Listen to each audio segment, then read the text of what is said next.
Welcome to National Publications Limited for this special interview.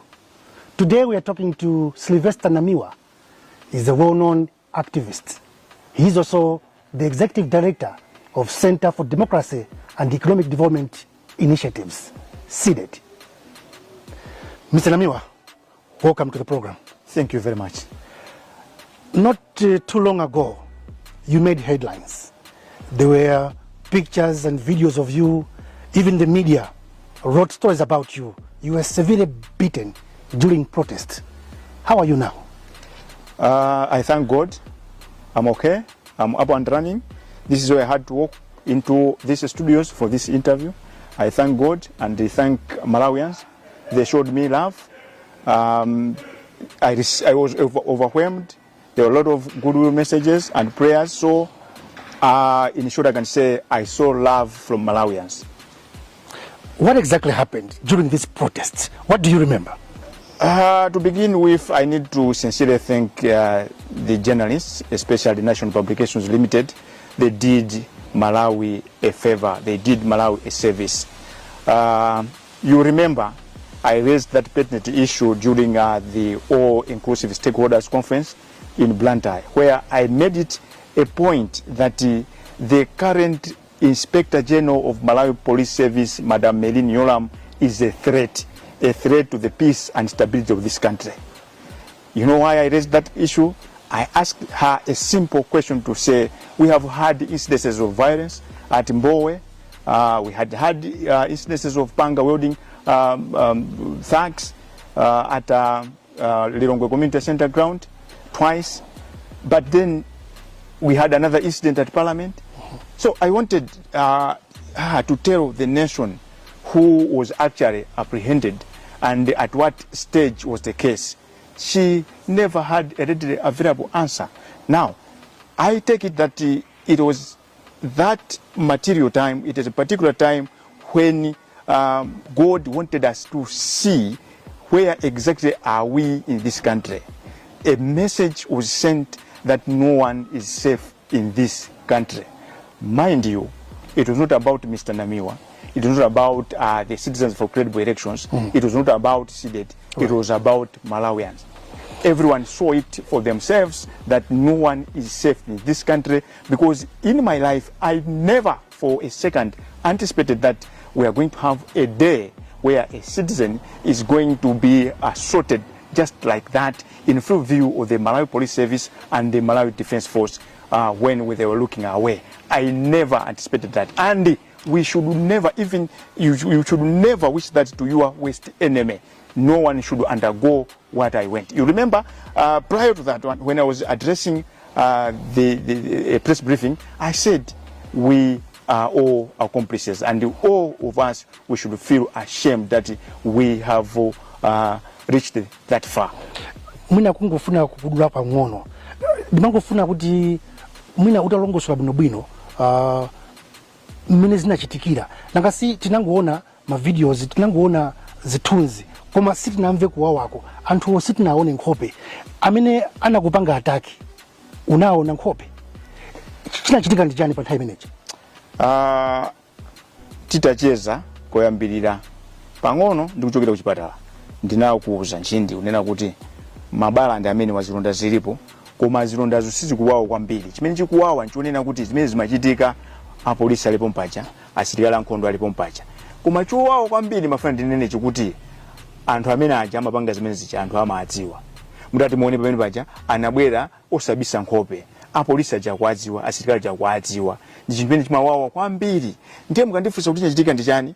Ndikupira kuti mpaka napanopa ine sindi munthu woyenera kuti ndifotokoze. Inu a nation komanso atolankhani ena munagwira ntchito yabwino, Amalawi anaziona. Pamalopa japa munachoka bwanji, munathawa bwanji, chifukwa zimaoneka kuti tu anakupanilirani kwambiri. Munazemba bwanji, munasowa bwanji pamalo amene zimachitika zimenezi. Ndifake manena mchizungu chakuti dzanja la Mulungu linali pamene pajapo, chifukwa ineyo siningakwanise kufotokoza kuti chidachitika ndi chani.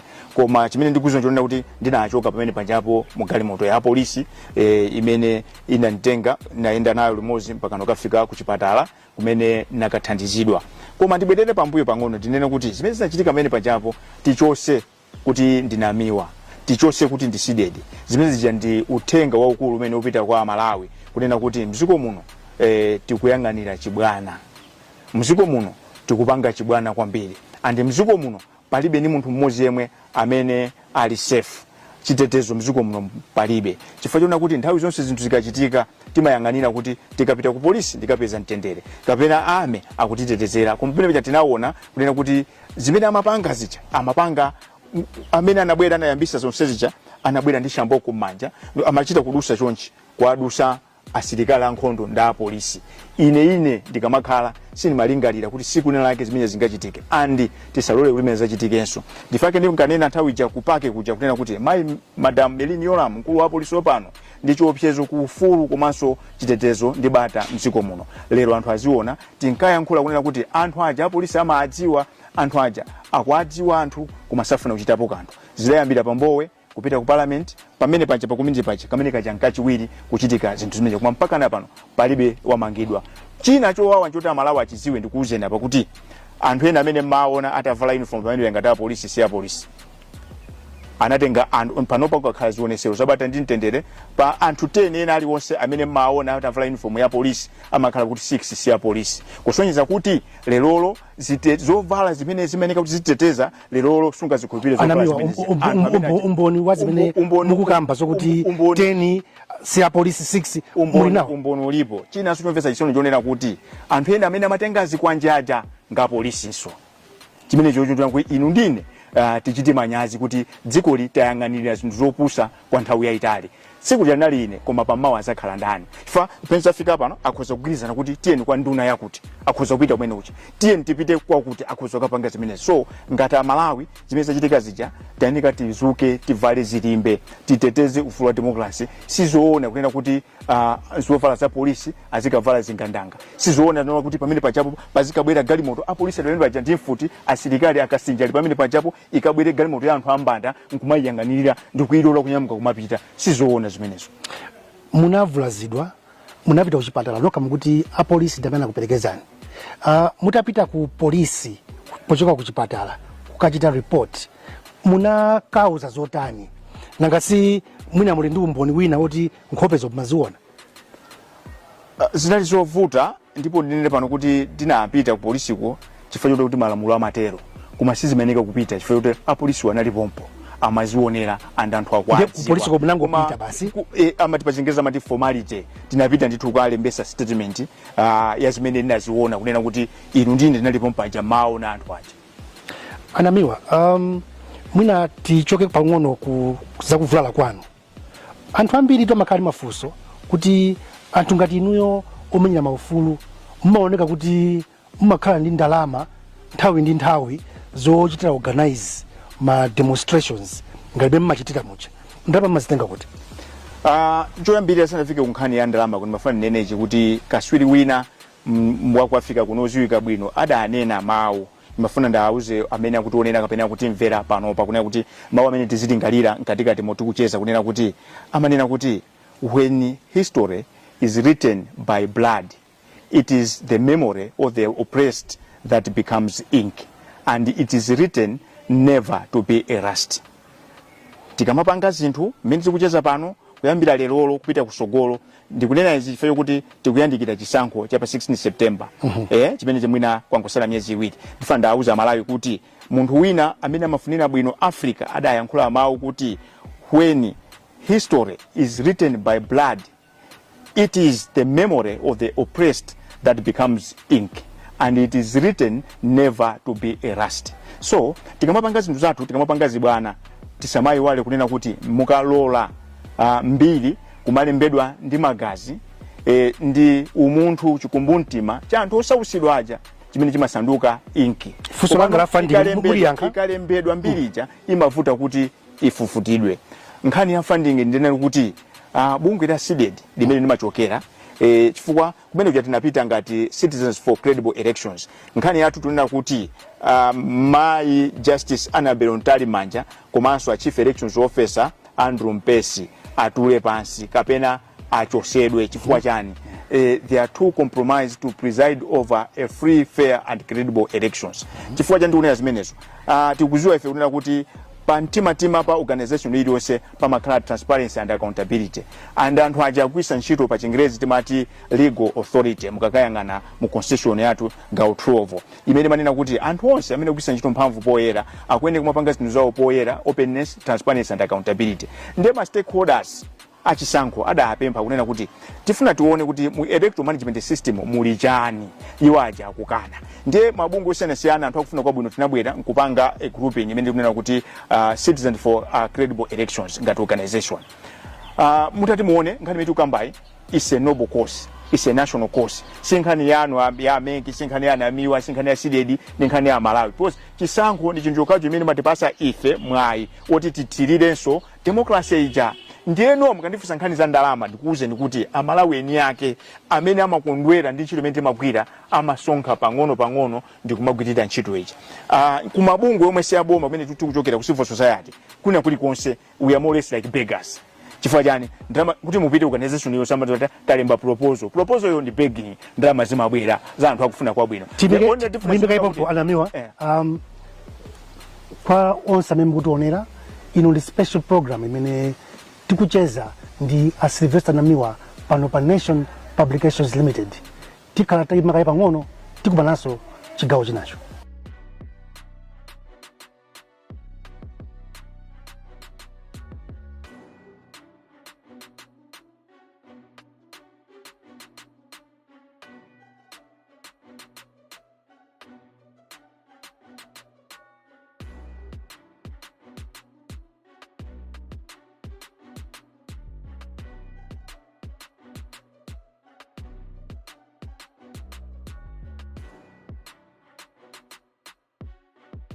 Takulanganiso ni kuno ku Nation Publications Limited kumene tikucheza ndi Silvester Namiwa.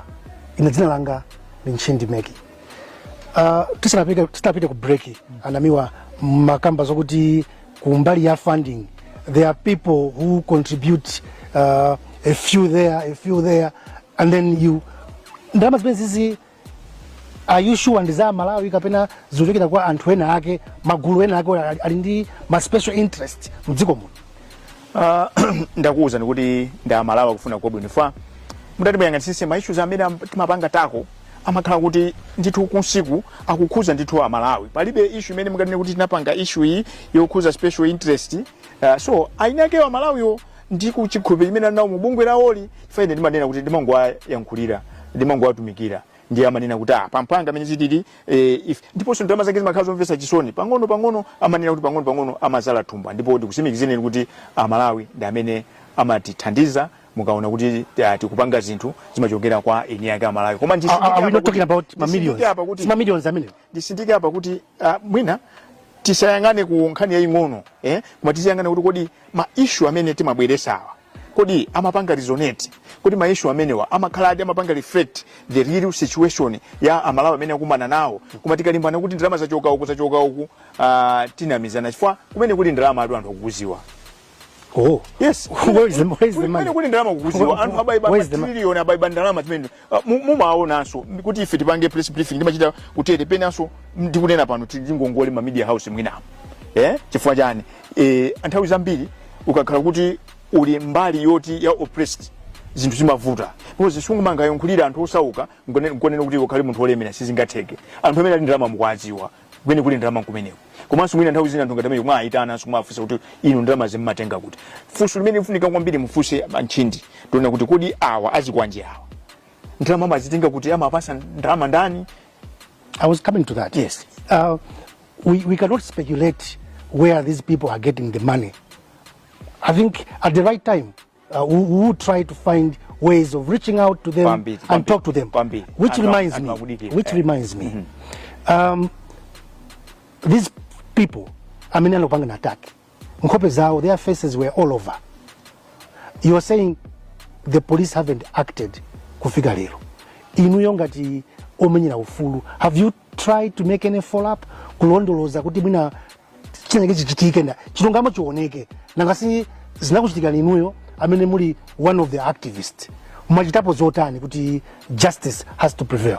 Ndili kuchipatala kunabwera mkulu wina amene kukhala ngati ndi wamkulu ku region kunja za zakafukufuku detectives ndina kukumbusha kuti anthutu amene apanga zimene zija ndi omwe achana ndipanga abduct panali pa 26 July 2022 akanakhala kuti anthu amene anamangidwa fa umboni unalipo anthu ena champakanda anthu takafika galimoto pa filling station kukagula mafuta ma filling station angapo kunapita kunde amati ma trace marks anapeza okwanira ankhoma ndinafusa ndi kuchipatala atabwera kuzandiona ndinawuza kuti akanakhala kuti apolisi munagwira ntchito yabwino bwezitu zilonda izi magazi awa sana kesedwe pamene pacha nkhani ya abduction ndiyoona chifukwa ena makayikira kuti munangokonza nokha amene amadanirana MCP ndi Namiwa akanakhala kuti idakonza anachelira kuti ademange nawuza kuti munthu wake ndi wakuti maina nachulira anthu akwadziwa and anthu ena amene alipanga zimene zija adalipo mpajanso siku limene kuzadani kuzapanga zimene fake ndinawuza ankhoma kunena kuti ankhoma akanakhala kuti munachita choyenerera izi sikatatani sitikanachitika now kuyankha funso lanu kuti anthu amene achankopeza kuti kuzidziwa ife ndi a civil society ife si amerisha ndiyeno timalemekeza malamulo amanena kuti polisi ilipo kuonesesa kuti katundu ndi miyoyo ya Malawi zatetezeka ndi ntchito yawo, that is their mandate according to the constitution. Ndiyeno tikabwera ifeno kuti nkhani yatitenge kuti tikwadziwa zizatembenuka zizakangati kuti we are taking the law into our own hands. Ndifa tinapita reluctant kwa hapa sasa kunena kuti nkhani ndi koma ndichenjeze pano kwa ukuyambirira sponsor yo anthu akukuziwa. I think wapanga zinthu nthawi yaitala anthu akuyang'anira sikuti Malawi akhale chete. Ndimafunanso ndinene pano kuti ndanena kuti Malawi showed me love. Anthu amaimba mafoni mpaka napano kuimba abe mafoni from across the country. Anthu ambiri ankanena kuti bwanji tiyasaka anthu amene tibwezere nawo kuti ayi tikateri sanduka banana republic. Dziko lathu no malamulo alipo. Nde ngati totaza sichakwera ndi azinzawo asankha kuti tikhale lawlessness. Amene ataluze kwambiri ndiwo. Muna tsachira kwambiri maina. Ngasi umboni. No, is the one in charge. The back stops at Dr. Lazarus Chakwera. I mean, you sunga kambe chine chiyose nziko muno osachula Dr. Lazarus Chakwera. Ayi, because he is the one in charge. Is in fact the commander in chief of all armed forces in Malawi. So whatever happens, singakanike kwachula. Is the one amene tinamvotera kuti ukayangana. In fact, anatenga oath of office kunena kuti ndikapita mene ndikalemekeza constitution ndikatumikira Malawi without fear and favor. Now Mr. Meg, this conversation will be incomplete osachula kuti Dr. Lazarus Chakwera. Nduguzana nano. Yes. Mr. Namiwa, you are a family man. Following the beating, you sustained injuries, your life was in danger. Tinankro and the police amanena kuti if they had not intervened, you could have been killed. Akubanja azibareanu akuti chani sakuti musiye kupanga zimenezi. Ndifake nanena kuti tikamacheza mu interview muno tizipanga reflect. Ndinayamba kunena kuti anthu ankaimba mafoni, anthu ankanena kuti bwanji tibwezere, bwanji tasaka, anthu amenena kuti hayi mziku malamulo alipo. Now tibwerere ku fusulano. Ndifake nanena mu Chingerezi muja kuti if history is written by blood, it is the memory of the oppressed that becomes ink, and it is written never to be erased. Nje amene akupanga zimenezo angosankha kuti kodi ndizoona ndi asankha njira imeneja kuti njamene tiende ndi imeneyo kubwerera ku nkhani ya ku family. Ndithokoze kwambiri Mulungu anandipasa anthu onena kuti amayima nane, anandipasa mkazi oti amayima nane through thick and thin, anandipasa achibale oti amayima nane, anandipasa makolo. In fact, God prepared me for this mission. I call it a calling. It's a calling because muziko mula 22 million. Komano kwasidwa space ngati manager, I don't take it for granted. Komano sunima tokoza Amalawi wonse amene akufuna kwa bwino, amene amakhala nane, amene amatipempherera. Ndikaitenga kuti ndi calling ndiye za moyo wanga zimabwera pambuyo. Chifukwa moyo umene ndili nawo si wanga, ndi wa Mulungu. Siku la kufa ine sili kudziwika. Ndinene pano kuti siku Amalawi kumafa kumakayikidwa, siku tonse makasukulira mademo. Lero ndinena pano ameke kuti tifufuze timva kuti uko kwa mwalira wakuti uko kwa mwalira wakuti anthu ena MCP amamwalira, anthu ena aboma akumwalira. Sikuti akumwalira kuti akulimbana ndi boma atuya. Hayi. Kusocha kuti niyo simu kuopa kumwalira. I'm not shaken. I stand strong as the Northern Star. I cannot be shaken. Ineyo si munthu ona kuti ndikaime kuti ndizi hayi. Akana kuti munthu ndi matekeseka. Hayi. Inchitu imentaisia. This is not for the faint-hearted. Indeed. So ndimangothokoza kuti family makhala nane and ndinawuza kunena kuti kaya ndizipanga za demonstrations kaya activism ndisiya siku nalake lizafika ndithu ndizakalowa manda anthu muzanyamuka muzapita ku mafisi temati kutani mukawoloka mafisi uja mukandiyika andinachita kupempha kuti muzandiyike kumbali uku palipenda pake pali chulu nasankha malo amene chifukwa ine ndikupita kuti akamaza werenga mitimbira ya zisiru mtumbira wanga azudumpha ine I'm not stupid, I'm not a fool. So ndifake anthu akamapanga zawo zopepera ndimazisiya izi zandikumbutsa wina wakana anena kuti there are three forces that rule the world: stupidity, fear and greed. Tingofuna kuti panopa inu ndine tingoyamba kuzipasa gawo kuti kodi ine ndili gawo liti. So ndimathokoza kuti ku family amandipempherera amandipanga encourage amandipanga support fa ntchito imene ijayo utakhala kuti udi ndinkazo kupanga support sizingatheke atakhala kuti ntchito imene ija apunguza kupanga support sizingatheke utakhala ntchito kuti makolo ako asakupanga support sizingatheke.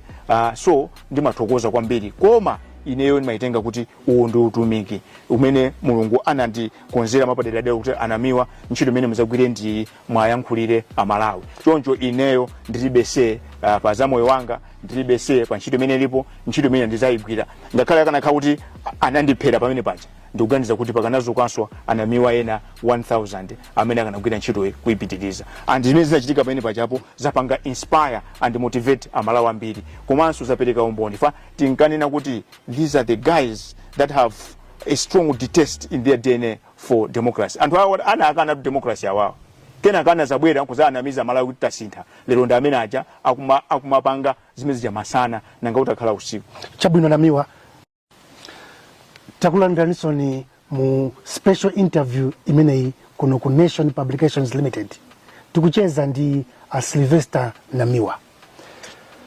Mwalongosolatu, you've articulated very well.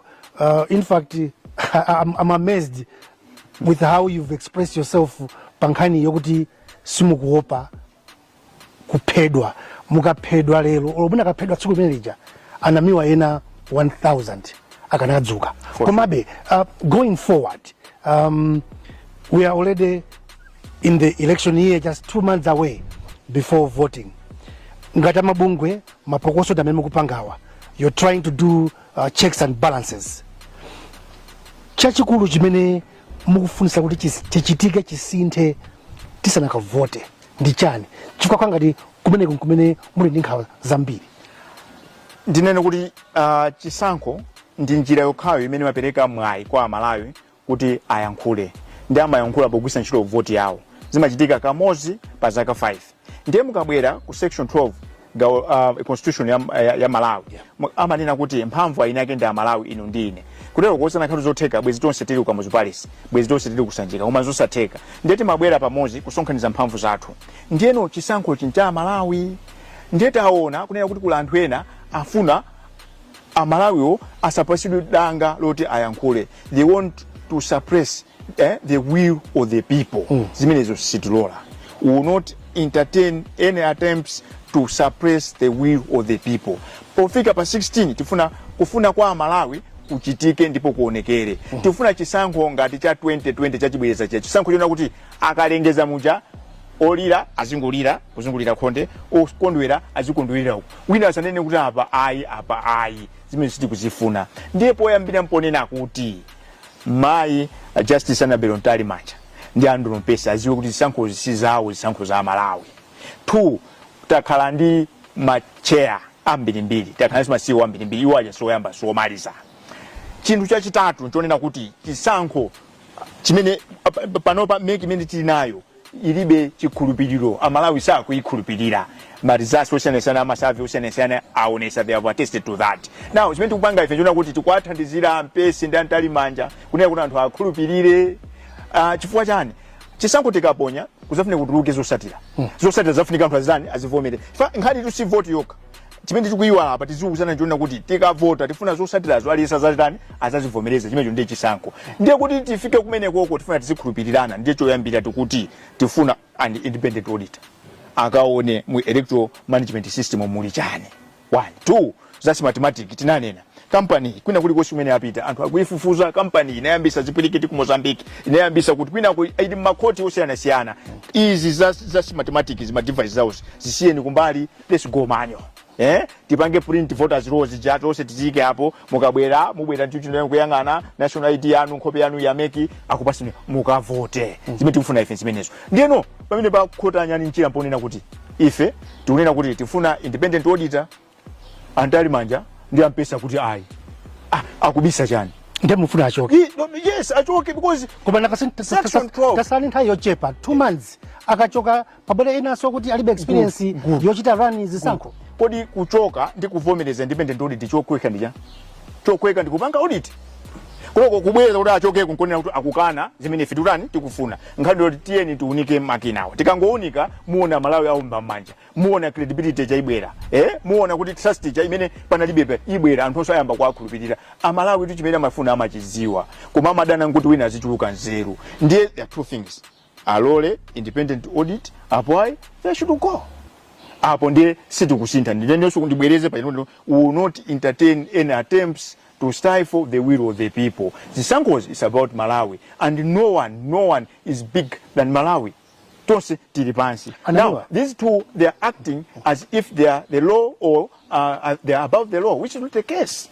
Namiwa, panokuti khangati muli nkamwa mwawina aliyese ngati activist amene akudziwika bwino pamalawi panopa kungoti Silvester Namiwa aliyese amudziwa kuti siwasided ucha suya amene anamenyedwa ucha taonapo tife ma activist mbuyo okuti amachita zinthu dzikulu ma demonstrations machani kuma imafika nthawi ina yake amazapasidwa mipando kena kumangona kuli zi tinene kuti Namiwa nawonso akuyang'anira akufuna kampando pena pake kuti zikangochitika nawonso apezeka ali kuembase kapena abisala pena pake akuja zonona ayi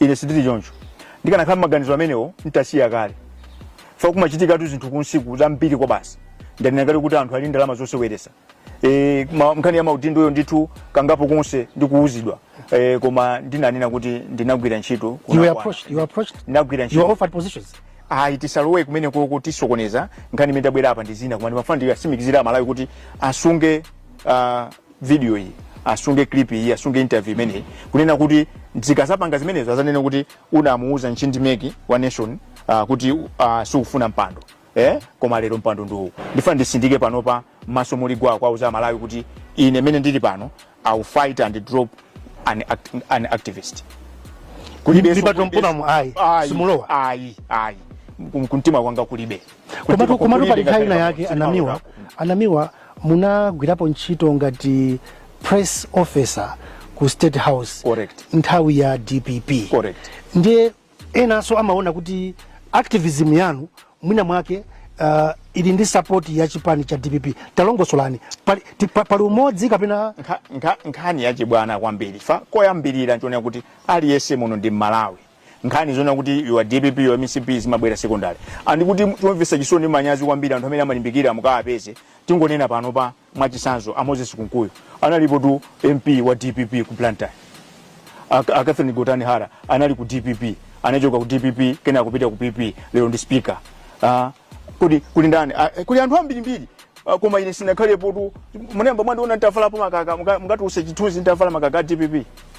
Now chimene nalakwa njona kuti ndapita ukapanga save my country ndinapita ukatumikira ngati dziko ndifanira kuti pano pamuta ndifusafuso sindikukhumbiranso ndibe chikumbukumbo chotiso ndikagwireso ntchito ene yonse in public office ayi koma anthu akamakamba we get carried away with nonsense and ku Malawi kuno we find solace and we spend a lot of time discussing trivia kusia ma issues amene angatithandize anthu amene amapanga pedo such nonsense amakanso kuti iwo ni macaprice ndakuuza nikuti akunkuya nakhalapo MP wa DPP it is on record Catherine Gotani Hara ndi speaker panopa ndi vice president wa MCP anakhalapo ku PP anakhalapo ku DPP koma mukamakamba zonsezo akubwera lero nkhani yonena kuti musifusa kuti the issue at hand Namiwa and anzake akunena kuti you want credible elections nkhani imene is it making sense is it valid these are the questions these are the issues we should be discussing koma aliyense by nature every human being is a politician kumano nifaka manina kuti mainstream politics you see if you decide today kuti muchoke ku nation sakanena kuti you have joined politics you have joined mainstream politics by virtue of being human beings. We are all politicians. Kuma zimene zimavuna njona kuti umangotenga kungosintha nokubwera pa front line. This is why I'm sure kuti mainstream. So kankhani kuti ndakubwera ku State House, it's neither here nor there. Anthu ambiri mbiri akubwera kuchita ku State House. No one questions them. Kuma nkhani imene pa Nyasalande pano ndikuuzeni.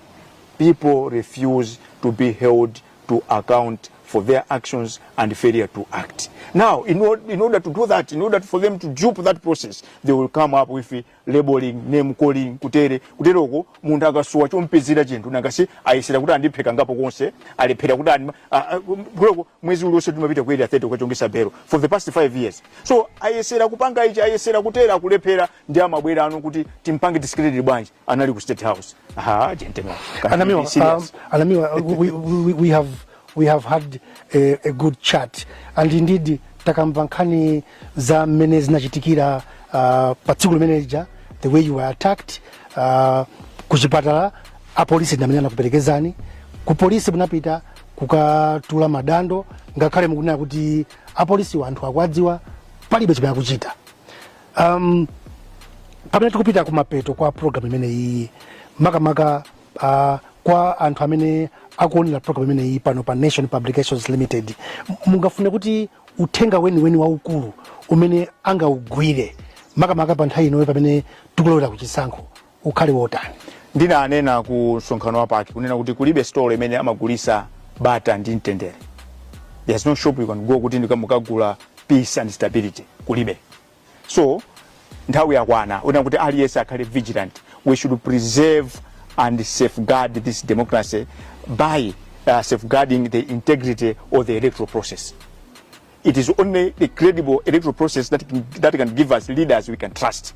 So aliyese panopa ndi nsilikali zijatinka ngonena kuti no one is safe mwaziona aliyese ndimboni panopa ndithokoze kuti amalawi mabungu osiyana adayankhula koma kuyankhulako tisalekere pompacha tipite step. We need to act because the bad boys are in town. These are the guys whose DNA they detest democracy. So we should not give them a blank check. Otherwise tibwirira kuchomena anthu ankangopedwa kwa kumangidwa kulandidwa akazi kulandidwa minda opanda chifukwa. So anthu awawa they don't mean well because pa 14 June 1993 they voted no to democracy.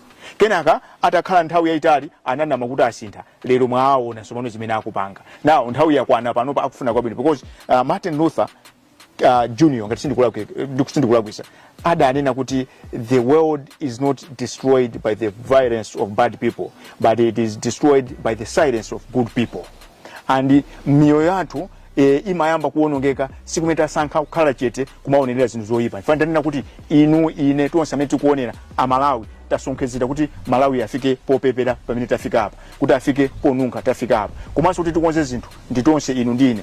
There's nothing personal. Isakhale nkhani ya Namiwa, isakhale nkhani ya Sided, isakhale nkhani ya Chindimeki, koma tiyeni tibwere tigwirane manja because panopa we are living in this country on borrowed time. We have borrowed the time from our children and their children. Sikuna lake posterity should not judge us harshly. Kunena kuti tinalipo anthawi nake tinkangoyanganira.